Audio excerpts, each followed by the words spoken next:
आदाब, खुशामदी। आप सुन रहे हैं रेडियो सदाए पीर पंजाल 88.4 एफएम और मैं हूं आपका दोस्त, आपकी अपनी आवाज आरजे बासत। दोस्तों, आज के हमारे प्रोग्राम ने एक खास मेहमान, एक खास आवाज जो कि शायरी की दुनिया में अपना मकाम बना रहे हैं और इनका कलाम अक्सर व बेशतर हर जगह देखने और सुनने को मिल रहा है। मैं बिना वक्त ज़ाया किए सबसे पहले बड़ी इज्जत एहतराम के साथ इजाज़त देना चाहूँगा साहिल इमरान साहब को, जो कि राजौरी के थन्ना मंडी इलाका से ताल्लुक़ रखते हैं। साहब सबसे पहले तो आपका बहुत बहुत शुक्रिया अपना कीमती समा देने के लिए। बहुत शुक्रिया बासत भाई, इस्लाम आदाब सजीरो। मैं बहुत मशहूर हूँ सदाए पीर पंजाल रेडियो का कि उन्होंने मुझे मदऊ किया।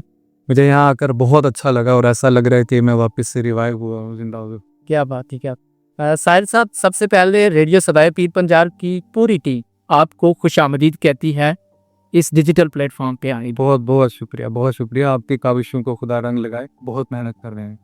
ओके सर, सबसे पहले हम चाहेंगे कि आप अपना तारुफ हमारे नाजरीन को कराएं, फिर बातचीत मजीद आपसे करें थी। जी, रिवायती एतबार से मेरे माँ बाप ने मेरा नाम बड़े शौक से इमरान मकबूल रखा था। क्या बात। और कुछ अर्से के बाद जब मैंने ये महसूस किया कि मेरा एक शायरी वाला नाम, एक शेरी नाम होना चाहिए जी, एक उस्ताद है मैंने जो आगे दिन के हवाले से बात भी करूंगा, उन्होंने मेरे को तखल्लुस दिया साहिल इमरान। क्या बात। उसके बाद से मेरा नाम साहिल इमरान ही लगा, आगे पीछे से जाने लगा और मैं भी शायद काफ़ी ज़्यादा कंफर्टेबल हूँ इस नाम के साथ। जी, तालीम के हवाले से अगर बात करूँ तो मेरी एमफिल है ज़ूलॉजी में। क्या बात है, मास्टर्स भी मेरी ज़ूलॉजी में ही थी ऑब्वियसली। और मेरा काफ़ी अर्सा जो है वो सिविल सर्विसेज यूपीएससी वगैरह की प्रिपरेशन में भी गुजरा है। इसके अलावा अगर मैं बात करूं तो अभी फ़िलहाल मैं टीचिंग के प्रोफेशन में हूं। वक्तन फ़वक्तन थोड़ी सी नज़र में सियासी नज़र भी रखता हूं, पॉलिटिक्स में भी थोड़ा बहुत इंटरेस्ट भी है और शौक़ से रखता हूं।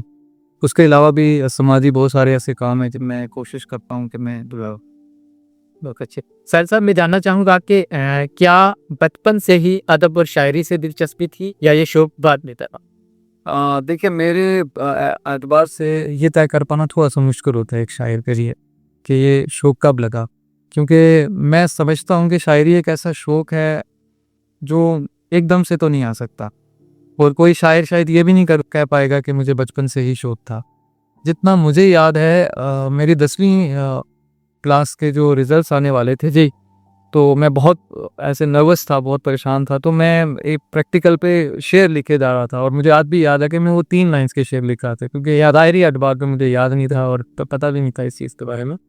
तो उसके बाद खैर बड़ा गैप रहा, लेकिन इतना मुझे याद है और वो भी शायद इस वजह से कि मेरी वालिदा जो थी वो अक्सर हमें डांटती भी शेरों में थी और कभी सराहना करती थी तो वो भी अशार में ही करती थी। अल्लामा इकबाल को कभी कभी क्या कर देती थी वो, तो शायद वो असर इन्फ्लुएंस बचपन से ही रहा। बहुत अच्छा। साहिल साहब, बिना वक्त ज़ाया किए आप हमारे नाजरीन को आज की बेहतरीन शायरी ज़रूर सुनाएं ताकि हमारे नाजरीन भी आपके इस जो है अदब से मुतासिर हों, जान पाएँ आपको। जी, मैं ज़रूर, जैसे कि आप जानते हैं मैं बस कोशिश ही कर सकता हूँ, मैं इतना ज़्यादा कोई ट्रेंड शायर हूँ नहीं, अभी मैं सीख ही रहा हूँ। तो कुछ एक अशार देखिएगा जो पहले वही शुरू करते हैं तो आपको ज़रूर आपने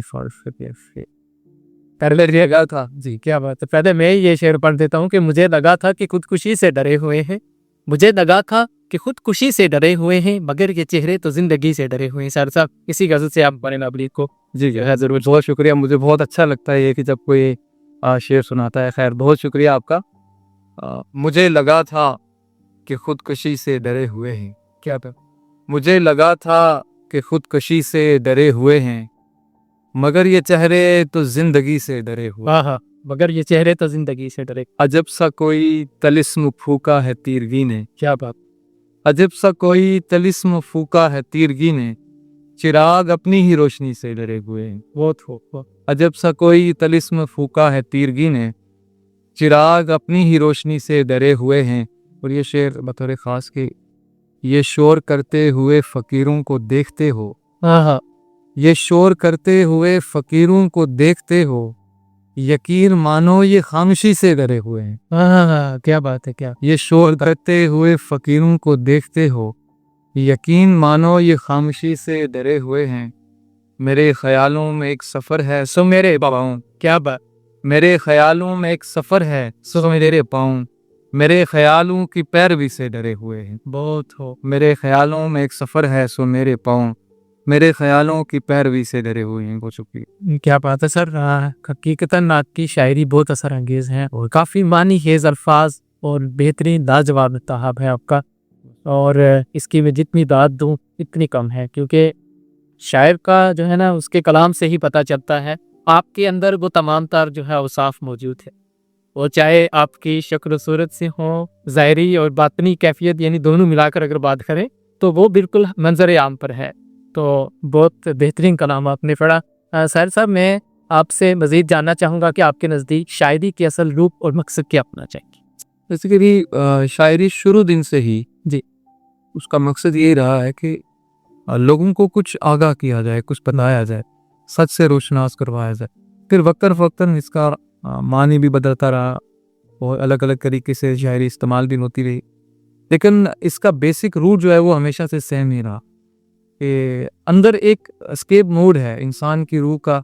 वो चाहती है कि किसी से बात करे। हाँ, जब रूह बात करना चाहती है तो मैं समझता हूँ कि वो शायरी है। ये होता है ना, कभी कभी इंसान मतलब क्या करता है कि वो खुल के बात नहीं कर पाता, वो अपने दिल के अंदर जो दबी बातें हैं वो कलम की जुम्बश से जो है मंजर आम कर ले आता है, और वो जो है उसके अल्फाज, उसका दर्द, उसका जो है एहसास, वो फिर जब लोगों के पास पहुंचता है तो उसकी जो है एक अपनी ही खूबसूरती होती है। जी बिल्कुल, ऐसे इंसान होता है। बिल्कुल। तो ये बहुत अच्छा लगा मुझे आपका कि आप अपनी शायरी को जो है पहले अपने अंदर जो है जम करते हैं, फिर जो है कलम की जुम्बश से मंजर आम पर लाते हैं। ये तो हर शोरा का होता है, लेकिन आज ये बात आपने वाज़ेह तौर पे जो है सबूत कर दिया इस चीज़ का कि ये हकीकत है। तो साथ साथ जैसा कि आप जो है साइंस की तालीम से नहीं रही है, आपने जो है ज़ालोजी में एमफिल की डिग्री हासिल की है। साइंसी तालीम और शायरी के इस इम्तजाज को आप किस नज़र से देखती हैं?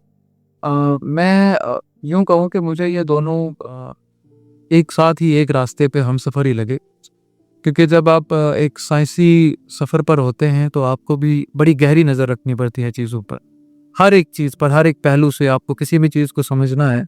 अगर मैं साइंसी एतबार से बात करूँ तो आप किसी एक ख़ास चीज़ पर जिस पर आप अभी रिसर्च कर रहे हों तो उसको हर पहलू से देखते हैं। उसका रहन-सहन भी देखते हैं, उसका खान-पान भी देखते हैं, हर चीज़ देखते हैं। तो शायरी में भी बिल्कुल ऐसा ही है। तो शायरी ऐसा भी नहीं होता कि शायर सिर्फ इंसान अपनी ही सेल्फ सेंट्रिक नहीं हो सकता। जी, कभी-कभी शायद ज़माने की बात भी करता है। क्या बात? तो अगर आप किसी दूसरे के दर्द की या दूसरे की खुशी की बात करेंगे तो सबसे पहले आपको वो ऑब्ज़र्व करना बहुत ज़रूरी है। बिल्कुल, बिल्कुल। शायर की नज़र बहुत गहरी होती है, तो वो सबसे पहले चीज़ों को देखता है, फिर खुद में उस चीज़ को महसूस करता है। सीधा ही इकबाल का शाहीन कह दीजिए। बिल्कुल, जी, वैसा ही बात। तेज निगाह। बिल्कुल, तो ऐसा ही होता है कि शायरी में और साइंस में जो मिलने वाली बातें हैं वो यही हैं कि दोनों में गहराई है, फ़लसफ़ा भी है, हकीकत भी है, और दोनों कहीं न कहीं हमें खींच कर एक तरफ ले जाती हैं जहाँ पर शायद हमें अपने मकसद जगह मिल जाती। बिल्कुल। साथ साहब, जब आपने पहली बार किसी मुशायरे में अपना कलाम सुनाया, उस वक़्त के एहसासात क्या थे आपकी? कैसा महसूस हुआ आपको फर्स्ट टाइम स्टेज पर जाना? जी। फिर जो है शायरी को पढ़ना, फिर मोतबर शोरा के सामने कलाम पढ़ना, तो थोड़ा-सा आप वो मंज़र बताएँ। जी, पहले मैं 2 वाक़ये कोट कर दूँगा। एक तो मैं अपना ज़िंदगी का पहला मुशायरा उसके हवाले से बात की हूँ, फिर जो मेरा फ़ेवरेट मुशायरा था उसके हवाले से बात करना। दरअसल हमारे पूरे ज़्यादा बड़े इतना बड़ा ख़ानदान हमारा, ख़ैर काफ़ी बड़ा ख़ानदान है, लेकिन उसमें से ज़्यादा इस तरीके से कोई शायरी में था नहीं मोस्टली। जी, तो मुझे भी कभी ऐसा लगा नहीं था कि मैं इस तरीके से इस लाइन में आ जाऊँगा। बहरहाल जब सोशल मीडिया के हवाले से बहुत सारे दोस्तों अहबाबों के साथ ना बैठना हुआ, तबादला ख़्याल हुए, कुछ अशार कहने की टूटी-फूटी कोशिशें की, तो इसी बीच खुर्शीद बिस्मिल साहब से मेरी वाक़या हुई। खुर्शीद साहब तो जी, वो मैं उसको उस्ताद मोहतरम कहता हूँ उसी हवाले से कि जो रूहानी उस्ताद रहे हैं मेरे। उनसे मुलाकात हुई, उनको लगा कि शायद मैं कहीं किसी बाहरी रियासत का हूँ, उन्होंने मुझे दावत की कि आप दोनों कश्मीर आए हमसे मिलने। तो मैंने उनको कहा, ये बात मुझे भी लगा, क्योंकि जब फर्स्टली मैंने आपको शादरा शरीफ मुशायरे में देखा और उसके बाद फिर मैंने रिसर्च करना शुरू की कि ये बंदा कहाँ का हो सकता है। मतलब आपके पीछे मुसलसल इतने सालों में लगा रहा, फिर जाके जब आपने अपने इंट्रो में दिया कि मैं खन्ना मंडी से हूँ, तो मतलब बहुत अच्छा फील हुआ मुझे कि हमारी इस राजौरी की सरजमी से इतने मोतबर शोरा जो है आज की तरह तो क्या बेहतरीन कलाम रिदवान कर आपका बड़ापन ही है। तो फिर उससे मुलाकात हुई, मैं उनके स्कूल में गया, वहाँ पर शायरी की बात हुई। तो कुछ ही दिनों के बाद उन्होंने मुझे पहला मुशायरा अपने साथ BGSU में दिया जी, जहाँ पर लखनऊ से गालिबन भी शायर मौजूद थे जी, और हमारी यूनिवर्सिटी के बहुत सारे सीनियर प्रोफेसर साहब जो कुछ शायरी में बहुत अच्छा कद रखते हैं वो भी मौजूद थे। उनके सामने अशार पढ़ने की मुझे अशार पढ़ने का मज़ा मिला जी। अब वो ये था कि बहुत कम और मुख्तसर वक्त मिलता है वहाँ पर किसी बड़े मुशायरे में, तो मैं खफा भी था शायद पहले मुशायरे में, क्योंकि मुझे सिर्फ 4 ही शेर पढ़ने का मौका दिया गया। तो मैं थोड़ा ऑफेंड भी हुआ अपनी जगह पर कि शायद को मौका मिलना चाहिए। फिर बाद में जब मैंने अपने उस्ताद से बात की, उन्होंने कहा कि वक्त हासिल होने के लिए आपको मेहनत करनी पड़ती है। क्या बात है, क्या बात है। जी जुजला अपने आप में बहुत बड़ा मानी रखता है ये। क्योंकि हम ना अक्सर बेशतर ये होता है कि जाते हैं किसी स्टेज में, कहीं भी कोई प्रोग्राम हम पेश करते हैं, कोई आइटम पेश करते हैं, तो हम वक्त का लिहाज नहीं रखते, और हमारा ये होता है कि अगर हमें घंटे का वक्त दिया जाए वो भी कम है। तो ये बात आपने कह दी। दूसरा हवाला थोड़ा वक्त के मुनासिबत से मैं बताता चलूँ कि जो मेरा पसंदीदा मुशायरा है, अब तक कि शायद उतना बड़ा नहीं था जी, तो हमारी बड़ी मुख्तसर मुलाकात रही है मेरे उस्ताद जी से। ख्याल लद्दाखी साहब हैं मेरे उस्ताद, जो जिन्होंने मुझे सोशल मीडिया से और फिर बाद में हमारी मुलाकात फिजिकली भी हुई। शुरू वक्त में उन्होंने मुझे काफ़ी सराहा और काफ़ी मदद भी की सीखने चीज़ों को। फिर बीच में हमारा राब्ता बिल्कुल कट हो गया जी। फिर एक वक्त ऐसा हुआ कि एक मुशायरे में उनको भी मदऊ किया गया था और मुझे भी जी, और मैंने भी उनको नहीं बताया, उन्होंने भी मुझे नहीं बताया कि हम आ रहे हैं, क्योंकि राब्ता बीच में से बिल्कुल कट हो गया था। फिर उसी मुशायरे में ऑन डेस्क हम दोनों की मुलाकात हुई और वो बहुत खुश हुए कि एक वक्त था कि आपको रदीफ और काफिया समझ में नहीं आ रहा था, और फिर एक वक्त था जी हम इतना बड़ा स्टेज शेयर कर रहे हैं। तो मैं काफ़ी इमोशनल भी हुआ और खुशी भी हुई, खुदा का शुक्र भी किया कि आपने इतना मुझे बड़ा मौका दिया जी। तो यकीनी एतबार से किसी बड़े स्टेज से अपनी शायरी करना, सुनाना, वो शायद जो अकेले कमरे में बैठ के आपने सोचा या लिखा या कहा हो, वो लोगों के सामने लाना, ये मेरे ख्याल में तो बड़ी खुशनसीबी होती है, खुशी से बारिश थी। अल्लाह ने बड़ा बड़े मौके दिए मुझे, बहुत कहानियाँ हैं। मैं ज़्यादा ना सोशल मीडिया पे नहीं डालता रहा, थोड़ा घर वालों की तरफ से भी इस मामले पे थोड़ा सा रिस्ट्रिक्शन रहती है और थोड़ा खुद में परहेज करते हैं। तो सर क्या घर वालों ने कभी दौरान तालीम जब आप मतलब आपका कोई एग्जाम वगैरह हो, उस एक तरफ आपका एग्जाम, क्योंकि शायर को है ना, फिर शायर को ये नहीं होता, मैं कहता हूँ कि अगर आग लगी हो तो शायर पहले आग नहीं बुझाएगा, वो अपना शेर पूरा करेगा तो फिर वो आग की तरफ जा सही है। तो होता है ये, क्योंकि शायर का ख्याल जो है वो एक ही बार आता है उसको, बिल्कुल उसके तहय्युल में एक ही बार इशार उतरते हैं, बार बार नहीं उतरते। वो लिखेगा उनको, फिर वो कोई काम। कभी घर वालों ने कभी आपको मना किया दौरान तालीम आपको सही? नहीं, मैं एक बात तो ज़रूर अर्ज़ करना चाहूँगा, मैं भी थोड़ा सा आउट ऑफ कॉन्टेक्स्ट की वजह, मेरे वालिदैन के हवाले से मैं बात करूँ कि मैं शायद खुल के कभी कह नहीं पाया उनको जी। मेरे वालिदैन जो हैं उन्होंने मुझे हर मामले में सपोर्ट किया, कोई भी मामला होगा उन्होंने कभी ये नहीं कहा कि क्यों कर रहे हो, कैसे कर रहे हो, कब कर रहे हो। हत्ता कि ये ज़रूर हुआ है कि जब बीच में मैंने जाना कहीं किसी वजह से छोड़ दिया मुशायरों में जी, तो मेरी वालदा पूछा करती थी, बेटा आप मुशायरों में नहीं जाते, मुशायरों में जाना छोड़ दिया आपने। तो मुझे कभी कभी अच्छा भी लगता था। फिर बीच बीच में वो पूछती भी रहती हैं, अब कब गए थे, आपने सुनाया नहीं जहाँ पर आप गए थे, क्योंकि मैंने आपको कहा कि मैं ज़्यादा रिकॉर्ड नहीं करता हूँ, ज़्यादा पोस्ट भी नहीं करता हूँ। तो वो कहते रहते हैं कि आपने बताया नहीं, या फिर कभी अगर सोशल मीडिया पे या फेसबुक पे कोई दोस्त वगैरह पोस्ट कर देता तो फिर वो बड़े उससे चाह से सुनते भी हैं और फिर बातें भी होती हैं, तो कभी उनकी तरफ से कोई रुकावट नहीं। बात है सर साहब, बातें तो हमारी अगर हम बैठे रहे तो ख़त्म नहीं होगी। तो आप मैं चाहता हूँ कि वो प्यारा सा कलाम सुनाए। आप तरन्नुम में भी पढ़ते हैं कलाम, या मैं तरन्नुम से तो नहीं करूँगा सर, रोशा कि आप ऐसे ही सुनाएं। कुछ एक अशार हैं जो मुझे लगता है कि जो मैंने सिर्फ एक बार लिखे, उसके बाद वो मेरे जहन से भी गए और मेरे उस जितना मेरे पास था वो सब उस कलाम से चले गए। लेकिन आज अचानक जब मैं ढूंढ रहा था तो मैंने शायद किसी दोस्त को भेजे ना, वहाँ से मैं क्या बात है, क्या हमें हम उसी सबब से, चलो वो तो देखे आप ताज़ा हो गए वो जरूर। तो शेर है कि अपने ही सामने से डर रहा हूँ, अपने ही सामने से डर रहा हूँ, यानी मैं आईने से डर रहा हूँ। हाँ हाँ, अपने ही सामने से डर रहा हूँ, यानी मैं आईने से डर रहा हूँ।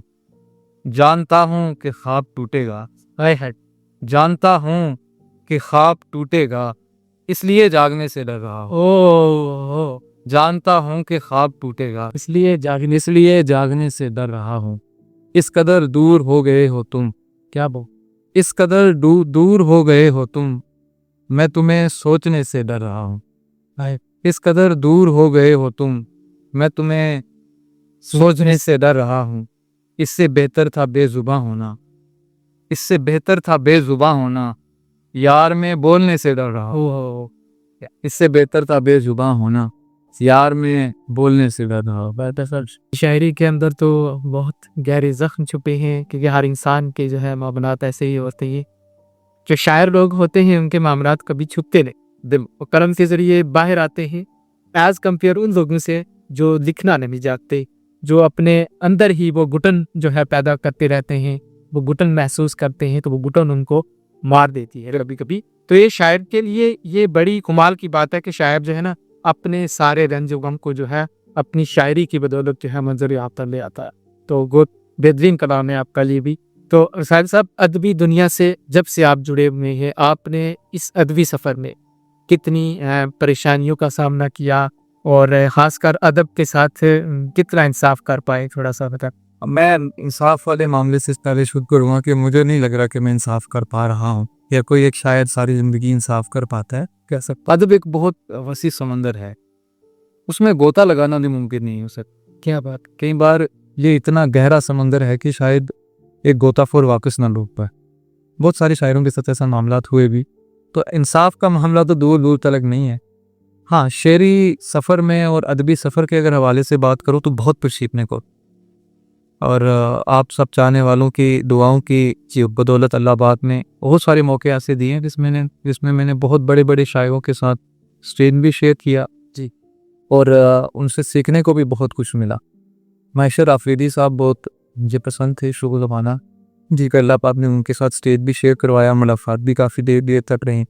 वसीम बरेलवी साहब से भी, और बहुत सारे ऐसे बड़े शायर थे जिनके मैं बड़ा ये बात मैं ज़रूरी बताना चाहता हूँ कि मैं बशीर बदर साहब से दे मिला।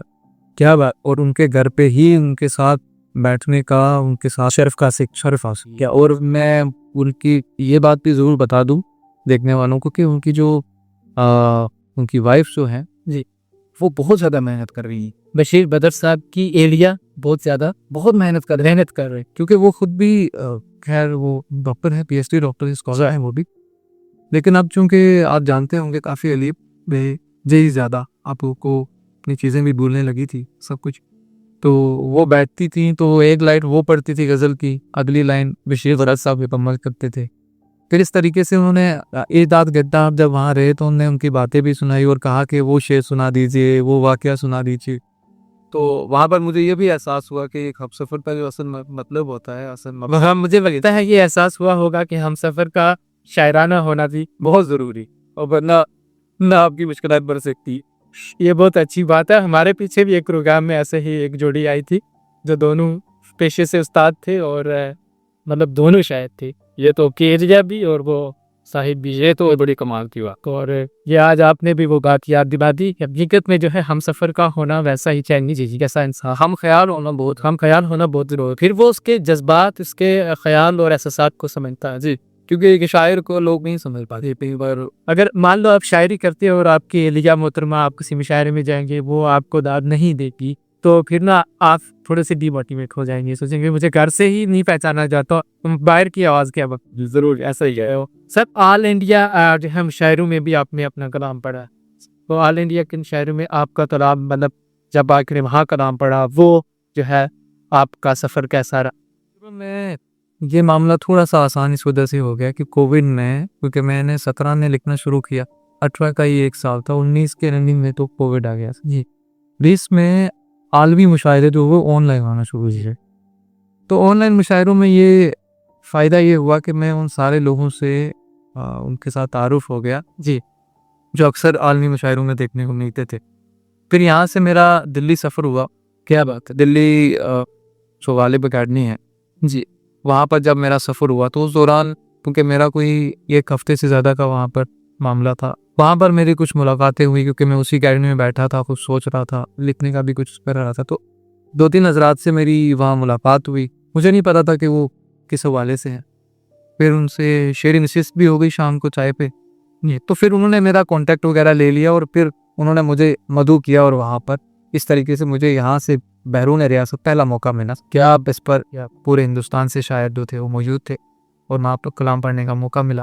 फिर उसके अलावा एक बार हम भोपाल में थे। भोपाल में भी अल्लाह का शुक्र है, इसी हवाले से सफ़र भी हुआ क्योंकि दोस्त भी थे वहाँ पर और वहाँ पर चीज़ पढ़ने का मौका मिला। अभी बहुत सारे उसी मजलिस में से बहुत सारे लोग ऐसे भी हैं जो काफ़ी अच्छा काम भी कर रहे हैं, तो वहाँ से मुझे ये थोड़ा सा आसान भी लगा। और मैं वैसे प्रैक्टिकली अगर बताऊँ तो 1-2 बार मुझे जम्मू अभिनव थिएटर में भी पढ़ने का मौका था, जिस पर मुझे लगा कि ये कंडीशंस अभी सही नहीं है, पर मैं नहीं पढ़ना चाह रहा हूँ क्योंकि एक बड़ा आलमी मुशायरा हुआ था, उसमें ऑल इंडिया मुशायरा हुआ था जी फादर। तो वहाँ पर कुछ सिलेक्शन को लेके मामला थे, अब मैं पूरे खुल के बोल सकता हूँ, तो मैं उस पर मदमेह नहीं था, जिस हवाले से मैंने अपना नाम विड्रॉ कर लिया था कि मैं नहीं पढ़ना चाहता। और मैं समझता हूँ कि इंसान को काफ़ी सिलेक्टिव और काफ़ी ओपिनियटेड होना चाहिए। मुझे आसान लगा और मैं समझता हूँ कि एक शायर का मुशायरों को लेकर के कुछ इतना ज़्यादा फोकस नहीं होना चाहिए।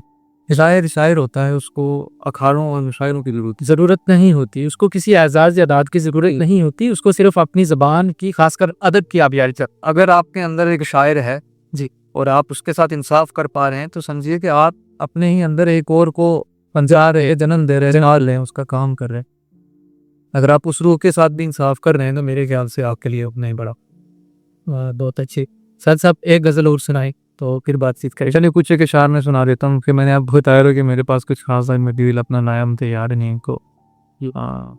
एक शेर है कि 1000 आँखों के जिन पे पहरे लगे हुए हैं, 1000 आँखों के जिन पे पहरे लगे हुए हैं, वो देख सकते हैं फिर भी अंधे बने हुए हैं।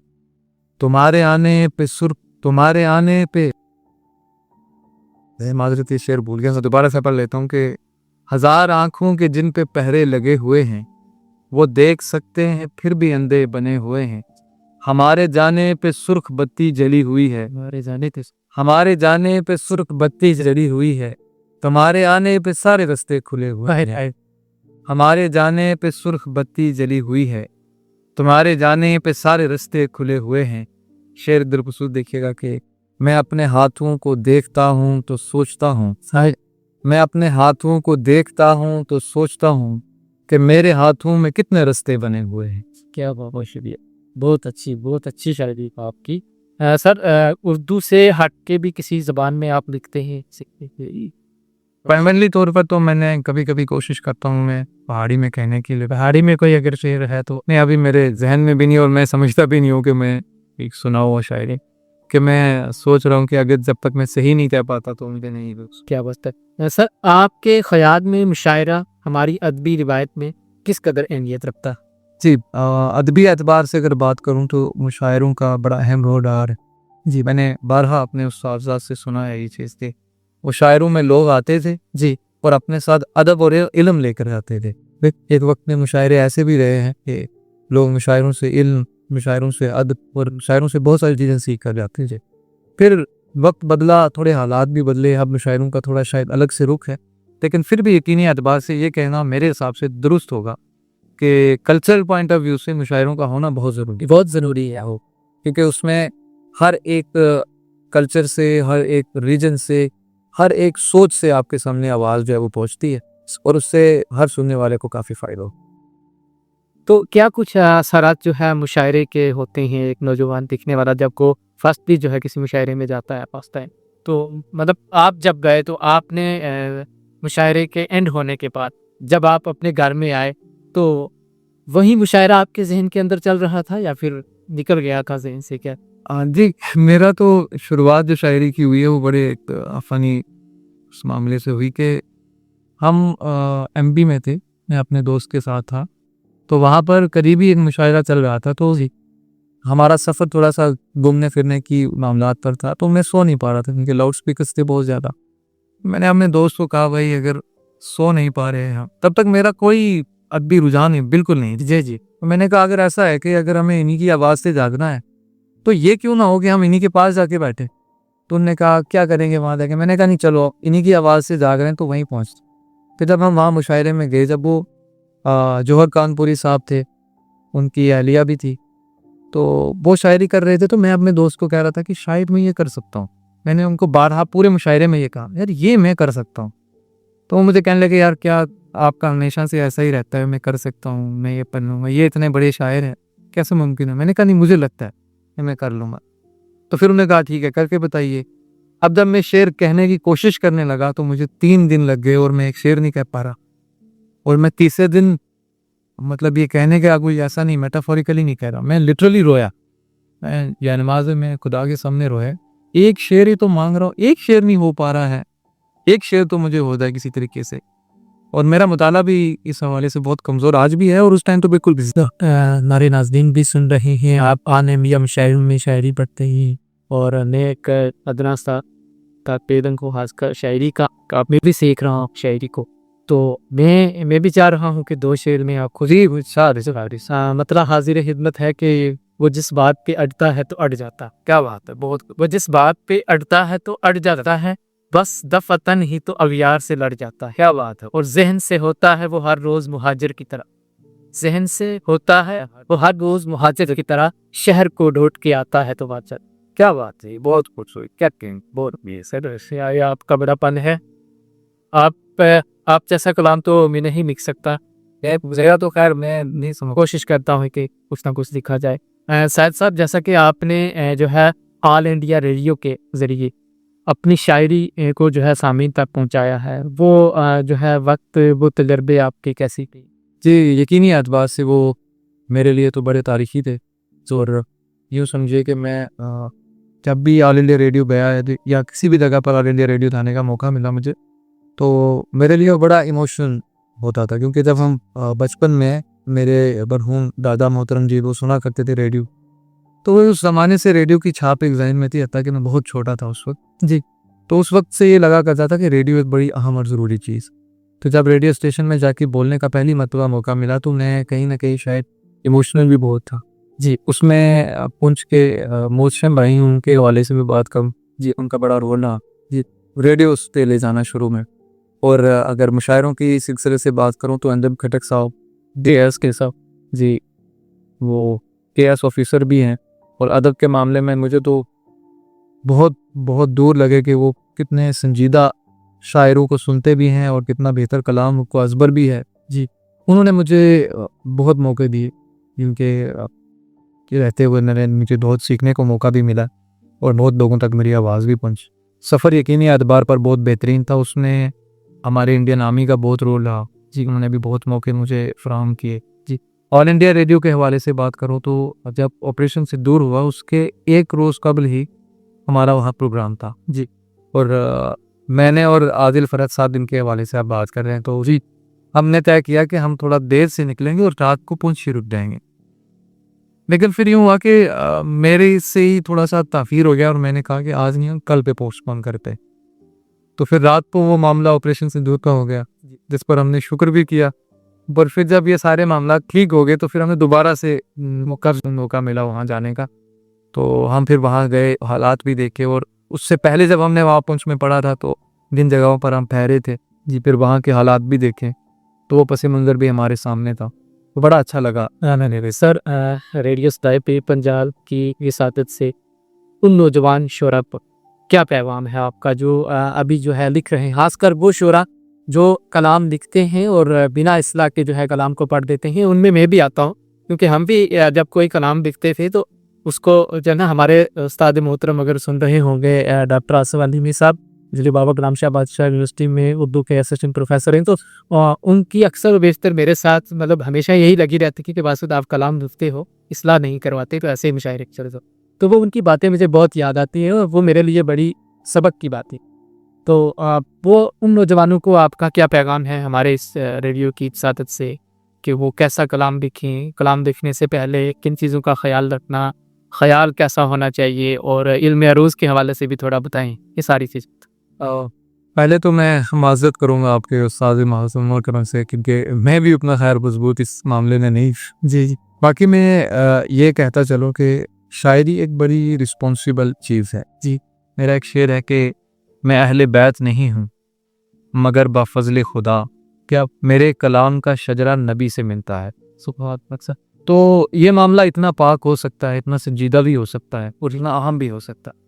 अगर आप आने वाली कई पीढ़ियों तक अपनी आवाज़ को जिंदा रखना चाहते हैं तो अपने ख्याल को बहुत पाक साफ रखिए, अपने ख्याल को बड़ा ही जामिया रखिए, बड़ा मजबूत रखिए और दूरबीनी से शायरी में काम लीजिए। अगर किसी जगह पे इस बीच में कहीं कोताही होती है तो शायद आपका शेर हो सकता है 1-2 दिन सोशल मीडिया पे ट्रेंड करे, उसके बाद वो शायद कहीं ऐसा ना हो जाएगा कि उसके आसार ढूंढना भी मुश्किल हो जाए। शायरी में लोग अक्सर समझते हैं कि शायरी शायद हम काफ़िया रदीफ़ का नाम है, उससे बहुत आगे शायरी। फिर कुछ लोग ये भी समझते हैं कि सिर्फ अरूज ही शायरी है, उससे भी कई गुना आगे शायरी है। कुछ लोग तो दहर का जो है बहुत ख्याल रखते हैं, रज़ीफ़ काफ़िये का ख्याल रखते हैं, लेकिन शायरी के अंदर वो जो है ना, जो देखिए वो चीज़ नहीं होती जो होनी चाहिए शायरी की। इसीलिए जो अभी नए लिखने वाले लिखारी हैं, मैं वैसे मेरी ये बड़ी ज़ाती राय है, मैं समझता नहीं हूँ, मैं नापे समझता हूँ खुद को, लेकिन मेरी ज़ाती राय वैसे यही रहती है कि आप जितनी कोशिश करें, जितनी तबाज़माई कर सकें नए नए ख्यालों पर, नए नए कॉन्टेक्स्ट पर, उतनी करें, ताकि ऐसा हो कि जब आप अरूज में बैठ जाएंगे तो तब आपके लिए इतना सोचना शायद आसान नहीं हो पाएगा। तो मैं ये समझता हूँ कि हर एक नए लिखने वाले को अरूज के अलावा शायरी के कुछ दूसरे जो ऐब होते हैं उनके हवाले से भी जानकारी होनी चाहिए जी, कि क्या हो सकते हैं। सीखना ज़रूरी है और उस टाइम उसमें एक उस्ताद का होना ज़रूरी है और उस्ताद का इस हवाले तक होना बहुत ज़रूरी है कि जो आपकी निशानदेही करे। इस्लाह के एतबार से मैं थोड़ा सा ये समझ लीजिए कि मैं उसको नहीं समझता हूँ कि शायर अगर अपने उस्ताद से इस्लाह करदा गज़ल पढ़ेगा तो शायद वो, मैं नहीं समझता हूँ कि उसका ज़ाती कलाम होगा। हाँ, निशानदेही के एतबार से अगर उस्ताद ये कहेंगे कि हाँ बेहतरी का मौका है या जगह है तो आप कर सकते, तो वो मेरे लिए तो बहुत ज़रूरी भी है, फ़र्ज़ है, क्योंकि शुरू वक्त में हम बहुत सारी ऐसी गलतियाँ कर देते हैं जो बाद में हमारे कलाम में या बाद में लिखने में काफ़ी परेशानियाँ करती। बिल्कुल, तो शुरू में जब आप सीख रहे हों तो तब हर एक चीज़ के बेसिक्स को काफ़ी क्लियर करिए। शायरी सिर्फ सोशल मीडिया के 5-10 सेकंड का नाम नहीं है, वो एक बड़ी रिवायत भी है, बड़ी जिम्मेदारी भी है, उसको उसी जिम्मेदारी से जो है सीखा भी जाए और पढ़ा भी। सर बतौर शायर वो कौन सा लम्हा होता है जब आपको अपनी तख्लीक पर सबसे ज़्यादा जो है खुशी महसूस? जब कोई दूसरा आपके शेर सुनाए और आपको वो शेर याद नहीं, मेरे एतबार से तो वो बहुत तारीखी होता है। और ऐसा भी है कि बहुत सारे शायरों के नामों पर उनकी बच्चों ने और बच्चों की वालदाओं ने उनके नाम रखे, आपने सुना होगा अहमद सिराज के हवाले से। तो बहुत सारे शायर ऐसे भी हैं जो कहते हैं कि कामयाब हम उस दिन हुए जब हमने ट्रकों के पीछे अपने शेर पढ़े। क्या हर एक के हवाले से अलग अलग हो सकता है। मेरे ज़ाती एतबार से ये है कि जब कोई शेर मेरा सुनाता है और मुझे वो शेर याद नहीं होता, मैं समझता हूँ कि मेरे लिए तंगा इम्तियाज है। बिल्कुल, होना भी यही चाहिए, क्योंकि ना लिखने वाले को कभी उसका वो लिखा हुआ कलाम मरने नहीं देता। क्योंकि आज भी जो है उन लोगों का कलाम, हम अगर मीर की बात करें, तकी मीर की बात कर दीजिए, डॉक्टर साहब इकबाल की बात कर दीजिए, वालिद की बात, जितने भी मोतबर शुरा, तो उनका कलाम जब हमारी आंखों के सामने आता है तो हम ना मतलब इस दुनिया से हट के उनकी दुनिया में खो जाते हैं। इतने असर अंगेज कलाम है और उनकी जो है वो पूरी जो है बायोग्राफी हमारी आंखों के सामने चलती है। जब हम उनकी जो है शायरी पढ़ते हैं, उनका वो ख्याल जो है बुलंद, तो ख़ासकर अल्लामा इकबाल का जो है वो शाहीन के ऊपर काम किया होगा, वो खुदी के ऊपर, तो यही बात होती है। ये आपने भी वाज़िया कर दिया इस चीज़ को कि शायरी सिर्फ सोशल मीडिया तक महदूद नहीं रहती, बल्कि वहाँ तक महदूद होती है जहाँ वो जो है देर पात। अच्छा, मैं इस हवाले से एक अर्ज़ ये भी करता चलूँ कि सोशल मीडिया का एक फ़ायदा भी है जी, कि बहुत सारे ऐसे शायर हैं जो शायद हमें सुनने को बहुत देर से मिलते, ये शायद कभी मिलते भी ना, जिनसे हम सिर्फ सोशल मीडिया के तवस्सुत से ही मिल पाए। जैसे मुझे बड़े पसंद हैं ज़या मस्कूब, मुझको नीचे उतार ले गिलो, इश्क लटका रहेगा पंखी पर। इनसे मेरी मुलाकात सोशल मीडिया के हवाले से हुई और बहुत बहुत अर्सा पहले हुई। उसके बाद ये फिर ना सोशल मीडिया में आप यूट्यूब समझ लीजिए, इंस्टाग्राम समझ लीजिए, इनकी ट्रेंडिंग बहुत बाद में है, लेकिन पहले भी एक प्लेटफॉर्म ज़रूर दिया। हाँ, उसको कोई जेन्युइनली यूज़ करता है तो उसके लिए फ़ायदा है। अब कोई सिर्फ थोड़े से व्यूज़ के लिए या उस चक्कर में करेगा तो नुकसान भी उसके भी रहे।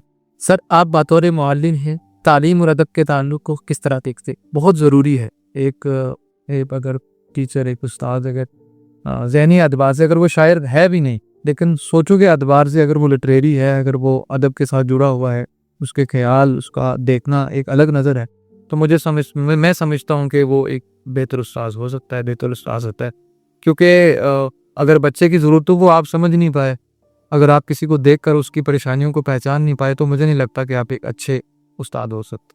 तो मैं दोनों को हमरा समझता हूँ, ये समझता हूँ कि हर उस्ताद का शायर होना ज़रूरी नहीं है, लेकिन शायद शायराना नज़र होना या ख्याल होना ज़रूरी। जी सर, आप लखनऊ की यूनिवर्सिटी से भी मुंसलिक रहे हैं, वहाँ आपका कलाम जो है आज भी रिसालों के अंदर मौजूद है, लाइब्रेरी व्यू में देखने को मिलता है। तो जब कोई भी कुलीग आपका वहाँ मौजूद, वहाँ से कलाम आपका पढ़ता है या कहीं कोई भी पढ़ता है, कहीं सोशल मीडिया के थ्रू वो शेर आप तक पहुँचता है, तो कैसा? हाँ, यकीनी हर बार के बहुत बहुत बहुत अच्छा लगता है, क्योंकि वो वाक़या कुछ ऐसा था कि मैं घर पे बैठा था और मुझे एक अचानक से मैसेज आया कि हम आपसे बात करना चाह रहे हैं।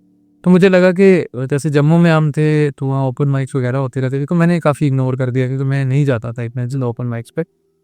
फिर दूसरी बार मैसेज आया तो फिर से मैंने उनको खैर मैंने रिवर्ट बैक किया, तो उनने नंबर मांगा, मैंने खैर उनको नंबर दिया, बात हुई तो वो कहने लगे कि इस तरीके से हम वहाँ से हैं, हम चाहते हैं कि यहाँ पर आप लगाएं वहाँ पे लाइब्रेरी। तो मेरे लिए तो ये like a dream comes true, क्योंकि मुझे नहीं यकीन था कि इस हद तक मैं इतने जल्दी पहुँच जाऊँगा। तो फिर ऐसा हुआ कि जब उन्होंने वो पोस्ट किया, उसके बाद वो लगाया, उसके बाद मुझे फ़ोटो भेजा, तो मुझे तो मैं तो पूरे घर वालों को दिखा था कि देखो अभी मेरा ये है। शुक्र खुदा का ये है कि अल्लाह ने अच्छी जगहों पर पब्लिश करवाया बहुत जल्दी। आलमी सहारा पर जब मेरी पब्लिशिंग हुई तो मुझे भूल गया था कि अब इनने मुझसे मांगा था जी कलाम। तो मेरे एक दोस्त हैं, वो भी खैर सोशल मीडिया पर ही बने थे, अभी उनसे रब्ता कम है, तो उन्होंने मुझे उस रसाले का फ़ोटो भेजा। ठीक है, आपकी गज़ल मैंने इस रसाले में पढ़ी है, तो मुझे बड़ी खुशी हुई। तो फिर मैंने उनसे बाई पोस्ट वो रसाला मंगा लिया, वो अभी भी मेरे घर है यहाँ पर वो से बात। तो बहुत फ़ख्र भी होता है, खुशी भी होती है। क्या बात है सर। सर आखिर में कुछ सुनाना चाहेंगे बारे? जी, गुज़र के शार जो आपने जब मतलब आप वहाँ से ये चीज़ सोच के आए कि मैं कौन सा कलाम पढ़ूंगा, वो फिर सुनाए, क्योंकि इससे पहले तो आप मेरी ही फरमाइश सुनाते रहे हैं। हमारे नाजरीन की कोई फरमाइश जो है उनके लिए कोई गज़ल वो जो आप वहाँ से सुने। वैसे तो मुझे कुछ ज़्यादा इतना याद नहीं रहता, अपना पुराना पढ़ा हुआ है दिखाओ ज़्यादा याद नहीं रहता, तो कोशिश करता हूँ कुछ एक अशार जो है मैं आपको सुना देता हूँ। रुदाद गम किसी को सुनाए या छोड़ दें, हाँ हाँ, रुदाद गम किसी को सुनाए या छोड़ दें, खुद को मज़ीद और गिराएं या छोड़ दें, बीमार बिस्तरों पे पड़े सोच रहे हैं, या बीमार बिस्तरों पे पड़े सोच रहे हैं, इस जिंदगी का बोझ उठाएं या छोड़ दें। क्या बात, कश्ती तो सोचती है किनारे पे जा लगूं, क्या बात, कश्ती तो सोचती है किनारे पे जा लगूं, मौजें ये सोचती हैं लगाएं और या छोड़। बहुत शुक्रिया, बहुत आला कलाम था आपका। तो नाजरीन, ये थे आज के खसूसी मेहमान मोहतरम सैयद इमरान साहब, जो कि अपने इस मोतबर कलाम से हम सब के दिलों को मनवर कर रहे थे। वो बिल्कुल बेहतरीन कलाम इनका लिखा हुआ है। ऑल इंडिया मुशायरों में भी इन्होंने कलाम पढ़ा है, ऑल इंडिया रिव्यू पे भी अपना कलाम पढ़ा है। और सबसे खुशी की बात यह है कि लखनऊ की यूनिवर्सिटी के अदबी रिसालों में इनका कलाम आज भी मौजूद है और अदब के साथ गहरी दिलचस्पी रखते हैं और बेहतरीन जो है शायर हैं, साथ साथ समाजी कारकुन भी हैं और एक मौलिक भी है।